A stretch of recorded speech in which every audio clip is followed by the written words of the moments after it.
نحمده ونصلي على رسوله الكريم اما بعد فاعوذ بالله من الشيطان الرجيم بسم الله الرحمن الرحيم رب اشرح لي صدري ويسر لي امري واحلل عقدة من لساني يفقهوا قولي وللہ اور اللہ کے لیے ہیں المشرق مشرق والمغرب اور مغرب فأینما تو جہاں کہیں تولو تم منہ موڑو گے فثم تو وہیں وجہ اللہ اللہ کی ذات ہے ان اللہ بے شک اللہ تعالی واسع وسعت والا ہے علیم جاننے والا ہے وقالو اور انہوں نے کہا اتخذ اللہ بنا لیا اللہ نے ولدن بیٹا سبحانہ پاک ہے وہ بلکہ لہو اس کے لیے ہے ما جو فی السماوات آسمانوں میں ہے والارض اور زمین میں کلن سارے کے سارے لہو اس کے لیے قانتون فرما بردار ہیں بدیع نئے سرے سے پیدا کرنے والا ہے ایجاد کرنے والا ہے السماواتی آسمانوں کا والارض اور زمین کا وَإِذَا اور جب قضا وہ فیصلہ کرتا ہے امرن کسی کام کا فَإِنَّمَا تو بے شک یقول وہ کہتا ہے لہو واسطے اس کے کن ہو جا فیکون تو وہ ہو جاتا ہے وقال الذین اور کہا ان لوگوں نے لا نہیں یعلمون وہ علم رکھتے لولا کیوں نہیں یکلمنا اللہ کلام کرتا ہم سے اللہ او یا تأتینا آتی ہمارے پاس آیتن کوئی نشانی کذالک اسی طرح قال الذین کہا تھا ان لوگوں نے من قبلہم جو ان سے پہلے تھے مثلا مانند قولہم ان کی بات کے تشابہت باہم ملتے جلتے ہیں قلوبہم دل ان کے قد تحقیق بینا بیان کی ہم نے الآیاتی آیات لقوم واسطے ایک قوم کے یوقنون جو یقین رکھتی ہو انا بے شک ہم نے ارسلنا کا بھیجا ہم نے آپ کو بالحق ساتھ حق کے بشیرن خوشخبری دینے والا بشارت دینے والا ونذیرن اور خبردار کرنے والا ڈرانے والا ولا اور نہ تسألو تم سے سوال کیا جائے گا تم پوچھے جاؤ گے ان بارے میں اصحاب الجحیم جہنم کے ساتھیوں کے دوبارہ دیکھیے وللہ اور اللہ کے لیے ہے المشرق و مشرق والمغرب اور مغرب فأینما تو جہاں کہیں تولو تم منہ موڑو گے یعنی جس طرح بھی تمہارا منہ مڑے گا موڑ کاٹو گے جدھر کو بھی جاؤ گے فثم تو وہیں پر وجہ اللہ اللہ کی ذات ہے. ثم فے میم میم اسم اشارہ بعید کے لیے آتا ہے. ان اللہ بے شک اللہ تعالی واسع وسعت والا ہے، علیم بہت علم والا ہے. علیم جب آپ کہتے ہیں تو آپ کے ذہن میں رہے کہ اس سے مراد یہ ہے کہ بہت زیادہ علم والا. وقالو اور انہوں نے کہا اتخذ اللہ بنا لیا اللہ نے ولدن بیٹا. ولد کا لفظ اسم جنس ہے، واحد بھی ہو سکتا ہے جمع بھی ہو سکتا ہے، اولاد کے معنی میں بھی آتا ہے، یعنی ایک بچے کے لیے بھی اور بہت سے بچوں کے لیے بھی آتا ہے. لیکن عام طور پر ترجمہ ایک بیٹا کر دیتے ہیں اس کا، یا یوں کہہ سکتے ہیں بنا لی اللہ نے اولاد، تو زیادہ وسیع معنی ہو جائے گا. سبحانہ وہ پاک ہے، بل لہو ما فی السماوات والارض بلکہ اسی کے لیے ہیں جو کچھ آسمانوں میں ہے اور جو زمین میں. کل لہو قانتون سب کے سب اس کے لیے فرما برداری کرنے والے ہیں. قانتون کا سنگولر کیا ہوگا؟ قانتن. ٹھیک ہے، ایک اور جگہ پر قرآن پاک میں آتا ہے قانتین، تو یہ بھی کس کے وزن پر ہو گیا پھر؟ فاعلین. بدیع السماوات والارض نئے سرے سے پیدا کرنے والا ہے آسمان و زمین کو. بدیع بے دال عین اسی سے لفظ نکلا ہے بدعت، دین میں نئی نئی باتیں ایجاد کرنا، نئی چیز پیدا کرنا جس کی مثال پہلے موجود نہ ہو، یعنی کسی کی اقتداء کے بغیر کسی اور نئی چیز کو ایجاد کر لینا. بدعت کہتے ہیں عبادات میں نئے طریقے جس کی مثال نبی صلی اللہ علیہ وسلم کے زمانے میں نہ ہو. لیکن یہاں مراد کیا ہے؟ آسمان و زمین اللہ تعالیٰ نے پیدا کیے جس کی کوئی اگزامپل پہلے نہیں تھی، نئے سرے سے اسی نے بنائے تھے. وَإِذَا قَضَى أَمْرًا اور جب وہ کسی کام کا فیصلہ کرتا ہے. قضا قاف ضاد یہ فیصلہ کرنا، اس شخص کا فیصلہ جس کے پاس قوت نافذہ بھی ہو، یعنی فیصلہ صرف کر ہی نہ دے بلکہ اس کو امپلیمنٹ کرا سکتا ہو. اس سے پھر لفظ قاضی نکلا ہے. قاضی کس کو کہتے ہیں؟ جج کو.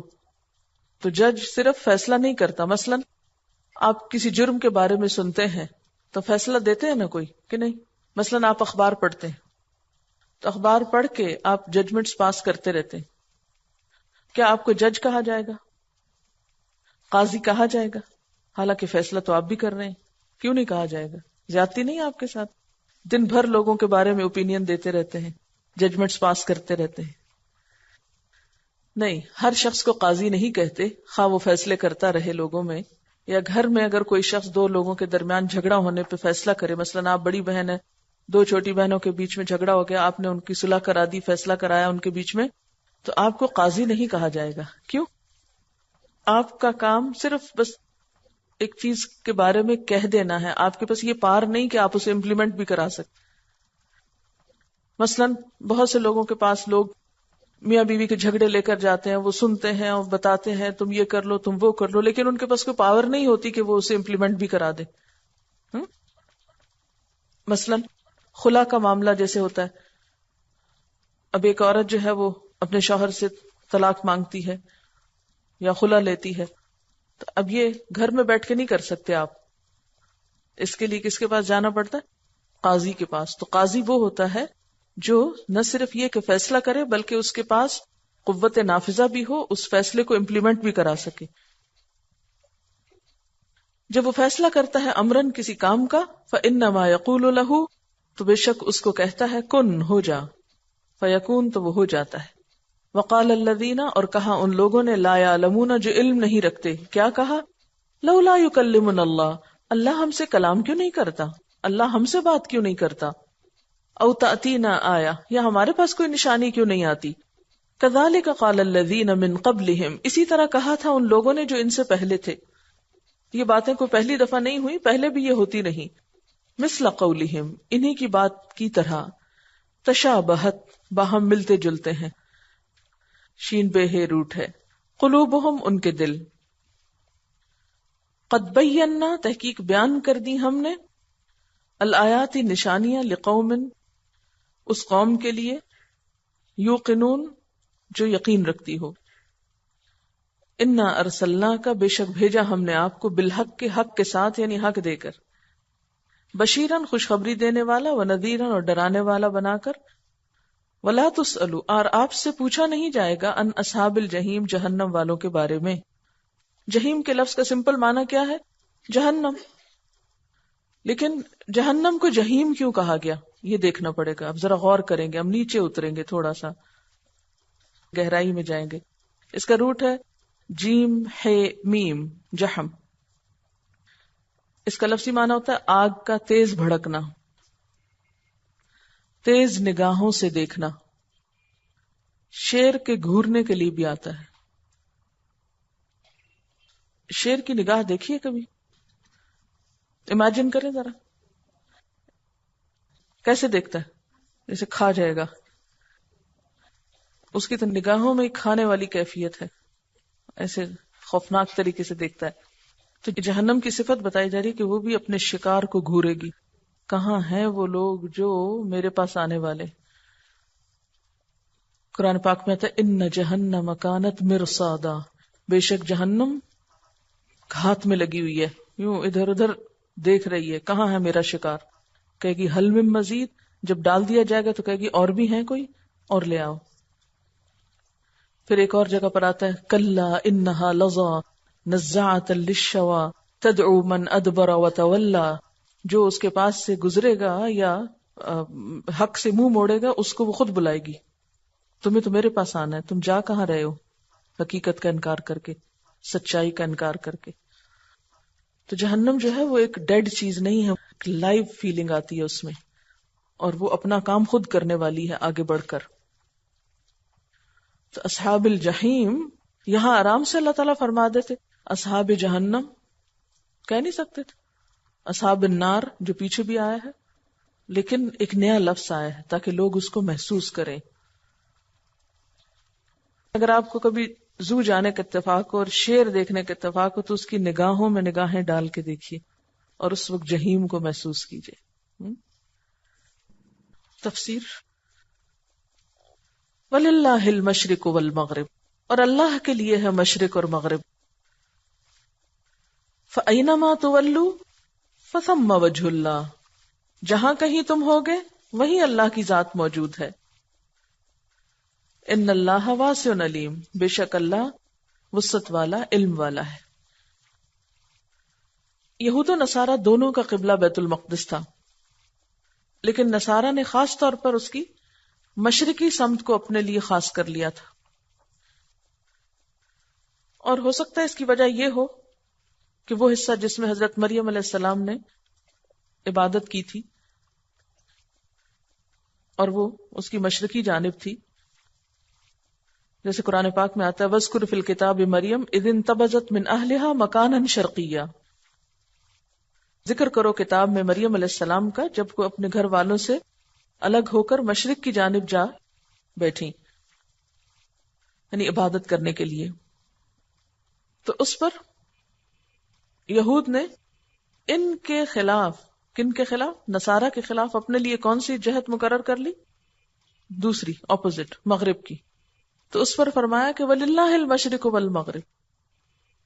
جب انسان مختلف سمتوں، ڈائریکشن سے اپنے آپ کو مقید کر لیتا ہے تو گروہ بندیاں ہوتی، ایک نے قبلے کا ایک حصہ پکڑ لیا، دوسرے نے دوسرے کا۔ اللہ تعالیٰ فرماتے دونوں ہی اللہ کے۔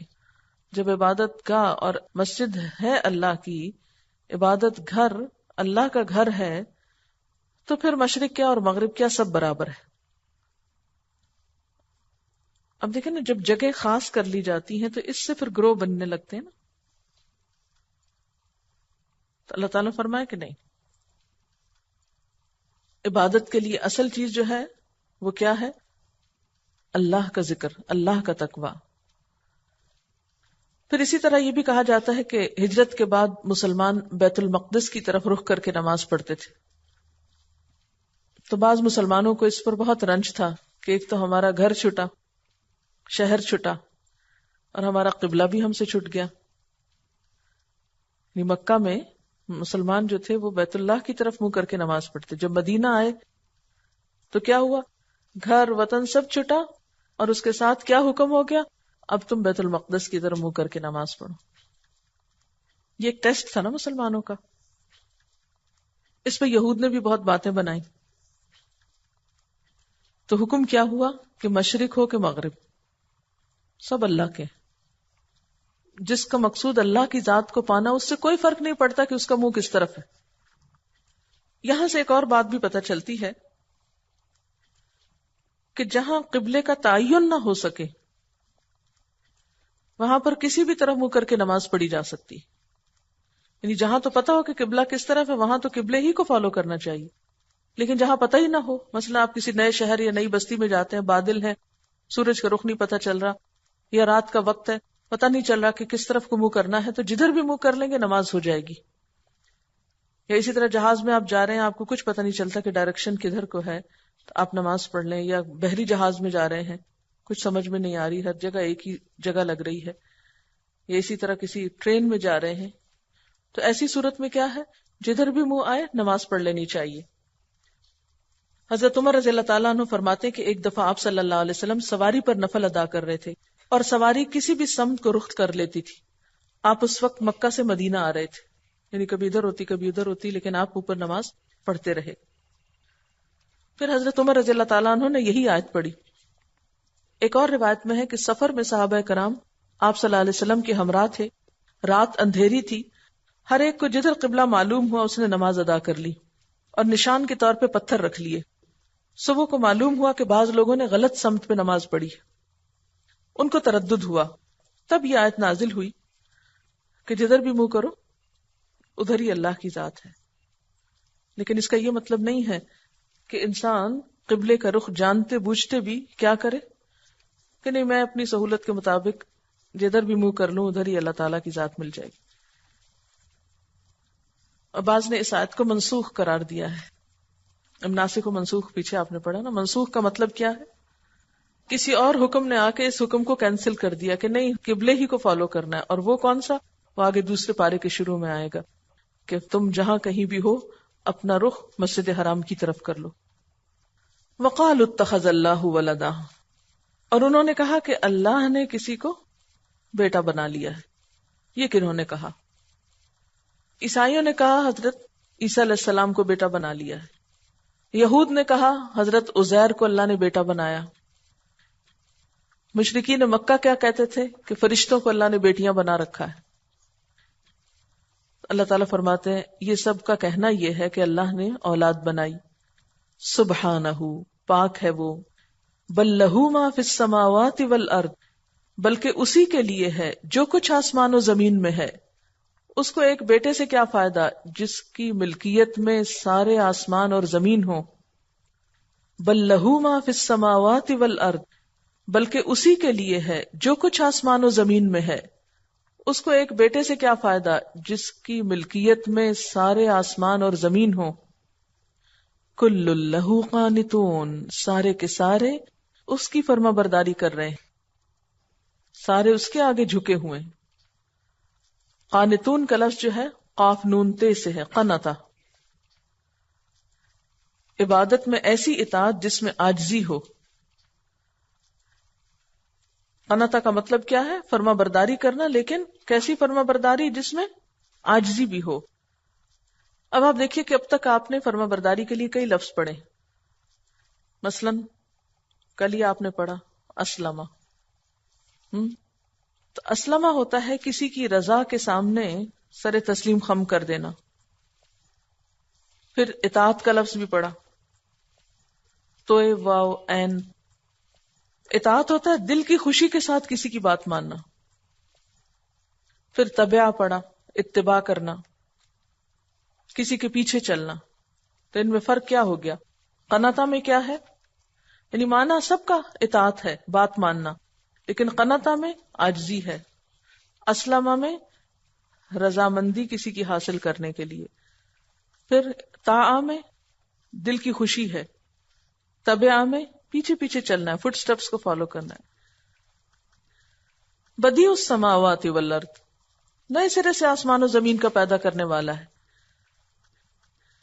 وَإِذَا قَضَىٰ أَمْرًا، جب وہ کسی چیز کا فیصلہ کر لیتا ہے. فَإِنَّمَا يَقُولُ لَهُ كُن فَيَكُونُ، تو جب وہ کسی چیز کو پیدا کرنا چاہتا ہے تو اس کو کیا کہتا ہے؟ کن، ہو جاؤ. تو کیا ہوتا ہے؟ وہ چیز ہو جاتی. تو یہاں پر بتانا کیا مقصود تھا؟ ان سب کے غلط عقائد کی تردید، کہ یہ سب اللہ کی اولاد قرار دیتے ہیں. اللہ کو اولاد کی کوئی ضرورت نہیں، وہ تو آسمان و زمین کا مالک ہے، ہر چیز اس کے آگے جھکی ہوئی ہے، اس کی ذات سب سے بڑی ہے. اس نے آسمان و زمین کو اس وقت پیدا کیا جبکہ اس سے پہلے اس کی کوئی مثال بھی نہ تھی. دیکھیں وہ چیز بنانا زیادہ مشکل ہوتی ہے نا جب بنانے والے کے سامنے کوئی اس جیسی چیز نہ ہو. بالکل اوریجنل چیز جو ہوتی ہے یا نیا آئیڈیا جو ہوتا ہے یا انوینشن جو ہوتی ہے اس کی قدر کچھ اور ہوتی ہے بنسبت اس کے کہ کسی کی بنی ہوئی چیز کا چربہ آپ اتار لیں یا نقل اتار لیں. وقال الذین لا یعلمون، اور کہا ان لوگوں نے جو علم نہیں رکھتے. یہ کون ہے؟ مشرکین عرب. انہوں نے کن سے کہا؟ یہود سے کہا، اہل کتاب سے کہا. لولا یکلمنا اللہ، ہم سے اللہ کلام کیوں نہیں کرتا؟ کیونکہ یہ بتاتے تھے نا کہ حضرت موسیٰ علیہ السلام سے اللہ تعالیٰ نے کلام کیا، یا ان کے جو 70 نمائندے گئے تھے ان سے کلام کیا. تو کہنے لگے اچھا ہم سے کیوں نہیں کلام کرتے؟ او تأتینا آیا، یا ہمارے پاس کوئی نشانی کیوں نہیں آتی؟ کذالک قال الذین من قبلہم، اسی طرح کہا تھا ان لوگوں نے جو ان سے پہلے تھے.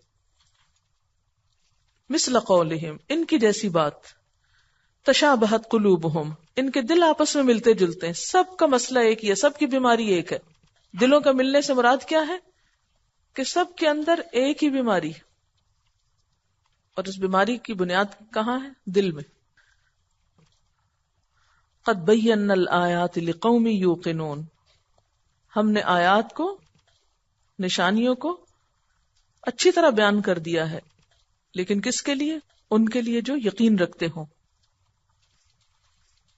انا ارسلناک بالحق بشیرا ونذیرا، ہم نے آپ کو حق دے کر بھیجا ہے، خوشخبری دینے والا اور ڈرانے والا بنا کر.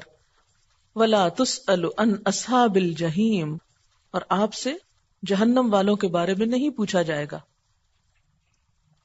یعنی نبی صلی اللہ علیہ وسلم کو اللہ تعالیٰ نے کس لیے بھیجا؟ کیا بتانے کے لیے؟ حق بات بتانے کے لیے. ماننے والوں کو خوشخبری دی جائے اور نہ ماننے والوں کو خبردار کیا جائے. اور جو نہ مانے اور اس کا ٹھکانہ جہنم ہو تو آپ سے نہیں پوچھا جائے گا کہ فلاں شخص جہنم میں کیوں گیا. آپ کا کام ہے بتا دینا. کوئی نہیں مانتا اور برے انجام کو پہنچتا تو اس کا ذمہ دار وہ خود ہوگا. وآخر دعوانا ان الحمد للہ رب العالمین. سبحانک اللہم وبحمدک نشہد ان لا الہ الا انت نستغفرک ونتوب الیک. والسلام علیکم ورحمۃ اللہ وبرکاتہ.